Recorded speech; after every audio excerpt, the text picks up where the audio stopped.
విజయనగరం జిల్లా గజపతినగరం నియోజకవర్గానికి సంబంధించినటువంటి టీడీపీ ఎమ్మెల్యే అభ్యర్థి మనతో పాటు ఉన్నారు. ఈరోజు చూసుకుంటే ఇంటింట ప్రచారం అయితే మాత్రం కొనసాగుతున్న పరిస్థితి కనిపిస్తుంది. ఈ రోజు ఏ విధంగా ఈ యొక్క ప్రచారం అనేది జరుగుతుందని మనతో మాట్లాడేందుకు సార్. నమస్తే సార్, చెప్పండి సార్. ఈరోజు చూసుకుంటే ఇంటింట ప్రచారం మీకు ఎటువంటి ఆహ్వానం లభిస్తుంది?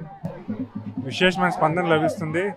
మరుపల్లి గ్రామం ఇది ఈరోజు రావడం జరిగింది. మరుపల్లి గ్రామంలో ఒక ర్యాలీగా వెళ్ళి ప్రతి ఇంటికి కూడా తెలుగుదేశంలో ఈరోజు ఎందుకు ఓటేయాలని ప్రచారం చేస్తూ ఈ స్పందన అయితే మంచి అభిమానం కనిపిస్తుందని వేదిక ఖచ్చితంగా చెప్పగలుగుతున్నాను. అంటే ఇప్పుడు చూస్తుంటే తెలుస్తుంది, ఇది ఒక విజయ సభలాగా అయితే కనిపించిన పరిస్థితి కనిపించింది. అయితే యాక్చువల్ చూడడానికి అయితే ఒక ర్యాలీలా లేదు. ఈరోజు చూసుకుంటే ఒక విజయం తర్వాత మళ్ళీ ప్రచారంకి వచ్చినట్టు ఒక ర్యాలీలా అయితే కనిపిస్తుంది. ఏ విధంగా మీకు సాధ్యం అవుతుంది? ఈ విధంగా మరుపల్లి గ్రామం తెలుగుదేశానికి ఒక అడ్డ.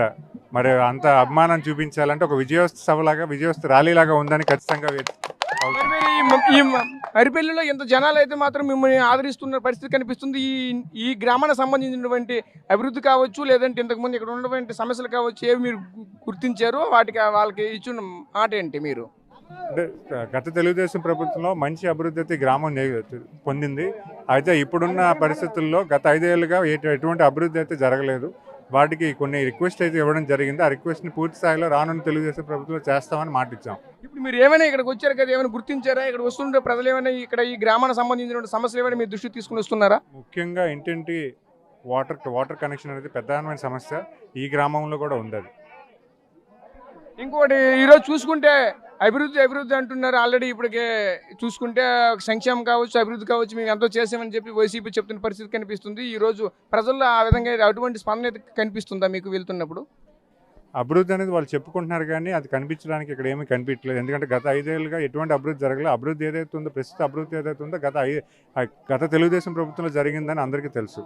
అది ఈ 5 ఏళ్ళుగా ఏం చేశారనేది అది వాళ్ళు చెప్పుకోవడానికి కూడా ఏం లేదని నేను భావిస్తున్నారు. అయితే నియోజకవర్గంలో చూసుకుంటే మీ గెలుపుకు అనుకూలం ఏంటి? ముఖ్యంగా మహిళలు ఈరోజు మహిళలు మార్పు కోరుకుంటున్నారు. అలాగే యువతరం అంతా కూడా మార్పు కోరుకుంటున్నారు. భవిష్యత్తును కాపాడుకునే భవిష్యత్తును మంచి భవిష్యత్తు ఇచ్చే చంద్రబాబు నాయుడు గారి నాయకత్వం కావాలని యువత మహిళలు అందరూ కోరుకుంటున్నారు. అంటే ప్రధానంగా చూసుకుంటే ఈరోజు మీకు ఉన్నటువంటి ఇప్పుడు పక్షనేత అయితే మాత్రం బొత్స అప్పలనరసయ్య అయితే మాత్రం సీనియర్ నేత, ఇప్పటికే ప్రజల్లో ఆల్రెడీ ఉన్నారు. గత 2 సార్లు ఎమ్మెల్యేకి అయితే గెలిచారు. ఆయన ఏ విధంగా మీరు ఢీ కొడతారు? ప్రజలు ఆల్రెడీ తిరస్కరించారు. మీరు గత 2 రోజుల క్రితం చూసుకుంటే కొత్తవలస అనే గ్రామంలో ఆయన ఆల్రెడీ కారు గ్రామంలో రానివ్వకుండా చేశారు. మరి అలాంటి పరిస్థితి ఎటువంటి స్థానిక ఎమ్మెల్యే ప్రస్తుత ఎమ్మెల్యేకి ఎవరికి కూడా రాకూడదని భావిస్తున్నాను. ఎందుకంటే ఈరోజు ఒక గ్రామంలో ఆయన రాకుండా చేయడం అనేది చాలా అవమానకరమని నేను భావిస్తున్నాను. ఎందుకంటే ప్రజాస్వామ్యంలో ప్రతి ఒక్కరు కూడా గ్రామం వచ్చే అవకాశం ఉంది. అలాంటి ఒక గ్రామం పూర్తిగా ఆయన తిరస్కరించిందంటే ఆయన ఎటువంటి అభివృద్ధి చేశారు, ఎటువంటి ఇబ్బందులు పెట్టారు ఈ ప్రధానికానికి అనేది ఖచ్చితంగా మనం తెలుసుకోవచ్చు. ఈ రోజు చూస్తుంటే విజయం అయితే మీద అనిపిస్తున్న పరిస్థితి కనిపిస్తుంది. మెజారిటీ ఎంత వస్తుందని మీరు భావిస్తున్నారు?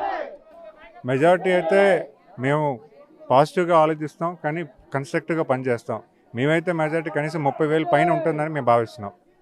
Okay sir, thank you sir. ఇది పరిస్థితి. నియోజకవర్గంలో మాత్రం ఇంటింట పర్యటనలు అయితే మాత్రం నియోజకవర్గం 30,000 పైన అయితే నాకు ఖచ్చితంగా వస్తుందని పరిస్థితి కనిపిస్తుంది. ప్రధానంగా ఈ నియోజకవర్గంలో నీటి సమస్య అయితే మాత్రం ఎక్కువగా ఉన్నటువంటి ఈ గ్రామాల్లో మాత్రం ఖచ్చితంగా ఈ నీటి అద్దె అయితే మాత్రం ఖచ్చితంగా నేను వచ్చాక ఈ సమస్య అయితే తీర్చుని చెప్తున్న పరిస్థితి కనిపిస్తుంది. అంతేకాకుండా యువతకు పెద్దపీట వేస్తున్న రైతాంగానికి అయితే ఒక రకమైనటువంటి ప్రాధాన్యత ఇచ్చి వాళ్ళకైతే పెద్దపీట వేస్తున్న చెప్తున్న పరిస్థితి కనిపిస్తుంది. అంతేకాకుండా యువతకి నిరుద్యోగులకి అయితే మాత్రం ఖచ్చితంగా ఇండస్ట్రీలు తీసుకొచ్చి వాళ్ళకి అభివృద్ధి పదం నడిపిస్తున్న పరిస్థితి కనిపిస్తుంది. కెమెరా పర్సన్ నాయుడుతో రాజేష్, RTV, గజపతినగరం నుంచి. నమస్తే అండి. ఇది వ్యాపారం గురించి కాదు, ఓటు గురించి. ఎన్నికల్లో ఓటు వేయడం మన హక్కు మాత్రమే కాదు, కర్తవ్యం. ఎంతో మంది మహా నేతలు శ్రమించి ప్రాణత్యాగం చేసి ఈ అవకాశాన్ని మనకిప్పించారు. అందరూ ఓటు వేద్దాం. ఎందుకంటే ఓటు హక్కు ఊరికే రాదు. నా ఓటు ఎవరికో తెలుసా? అది సీక్రెట్ అండి.